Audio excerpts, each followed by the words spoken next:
সুস্থ দেখতে চাও তাহলে আরও 2 দিন আমার কাছে রাখতে হবে, কিন্তু এর বিনিময়ে আমাকে আরও 200 স্বর্ণ মুদ্রা প্রদান করতে হবে। লোকটি একেবারেই নিরুপায় হয়ে গেল। কী বা করার থাকবে, একমাত্র সন্তান, বাঁচাতেই তো হবে তাকে। বাবা কান্না কণ্ঠে বলতে লাগলো, হে ইয়াসা, আপনি আমার ছেলেকে বাঁচিয়ে নিন, আমি যেভাবেই হোক আপনাকে 200 স্বর্ণ মুদ্রা দিয়ে দিব। এরপরে ইয়াসা সেই সন্তানটিকে আরও 2 দিন রাখলো এবং অদ্ভুত সব কার্যকলাপ করলো। অবশেষে 2 দিন পার হওয়ার পরে যে জিনটিকে সেই ছেলের ভিতরে চড়াও করে দিয়েছিল সেই জিনটিকে চলে যাওয়ার আদেশ দিল এবং সাথে সাথেই সেই ছেলেটি সুস্থ হয়ে উঠল। ফিলিস্তিনে সেই সময় ব্ল্যাক ম্যাজিক, কালো জাদু, তন্ত্রমন্ত্র এবং জিন চালানের অনেকটাই প্রচলন ছিল। জায়গায় জায়গায় এই সমস্ত অলৌকিক বিষয়সমূহ সবাই প্রকাশ করে বেড়াতো এবং এগুলো দেখতে মানুষ ভালোবাসত, অনেক আনন্দ পেত। মজার ছলে তারা ভুলে গিয়েছিল মহান আল্লাহ রব্বুল আলামিন নামে তাদের একটি প্রতিপালক ও সত্তা রয়েছে, যিনি তাদেরকে অত্যন্ত ভালোবাসেন। মহান আল্লাহ রব্বুল আলামিন তাদের হেদায়েতের জন্য ইতিমধ্যেই তাদের মন মতো করে একজন নবী পাঠিয়েছিলেন, যিনি অলৌকিক সব কার্যকলাপে সেই যুগে বিস্ময়কর উপমাহীন ছিলেন। সে হচ্ছে রুহুল্লাহ। মহান আল্লাহ রব্বুল আলামিনের আদেশক্রমে সে মৃত্যুকেও জীবিত করতে পারতেন।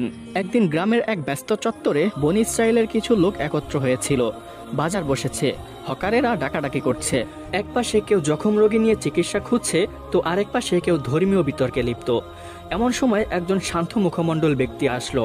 উজ্জ্বল চোখ, কোমল কণ্ঠে কথা বলে, বয়স প্রায় 30 বছর, চেহারায় স্নিগ্ধতার ছোঁয়া। তিনি হচ্ছেন হযরত ঈসা আলাইহিস সালাতু ওয়াস সালাম। তিনি এসে সকলের উদ্দেশ্যে বলতে লাগলেন, হে বনী ইসরাইল, আমি তোমাদের প্রতিপালকের পক্ষ হতে একজন প্রেরিত রাসূল। তোমরা মহান আল্লাহ রব্বুল আলামিনকে একমাত্র প্রভু হিসাবে মানো এবং তারই ইবাদত করো এবং তার সাথে কারো শরিক করো না। উপস্থিত লোকেরা হাসাহাসি করলো। কেউ বলে উঠল, তুমি যদি সত্যি একজন আল্লাহর দূত হও এবং নবী হও তাহলে তার প্রমাণ দাও।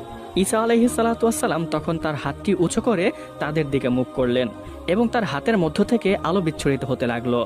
ঈসা আলাইহিস সালাতু ওয়াস সালাম তখন একটু মুচকি হাসলেন এবং বললেন, তোমাদের জন্য কি এই প্রমাণ যথেষ্ট নয়? তারা সবাই হেসে দিলেন এবং বললেন, এমন জাদু তো এখানের অনেকেই করতে পারে, এর থেকে একটু ব্যতিক্রম কিছু করে দেখাও, যা স্বাভাবিক কোনো জাদু বা কালো জাদুকারী করতে পারে না। তখন ঈসা আলাইহিস সালাতু ওয়াস সালাম বললেন, হে লোক সকল, আমি তোমাদের কাছে এমন এক নিদর্শন পেশ করব যা শুধু মহান আল্লাহ রাব্বুল আলামিনের অনুমতিতেই সম্ভব। ঈসা আলাইহিস সালাতু ওয়াস সালামের কথা শুনে লোকেরা আরো অট্টহাসি দিতে লাগলো এবং বলল, আচ্ছা ঠিক আছে, তুমি কি প্রমাণ দিতে চাও সেই প্রমাণটি পেশ করতে পারো, কিন্তু মনে রাখবে এমন প্রমাণ যেন না হয় যা সকলেই করতে পারে।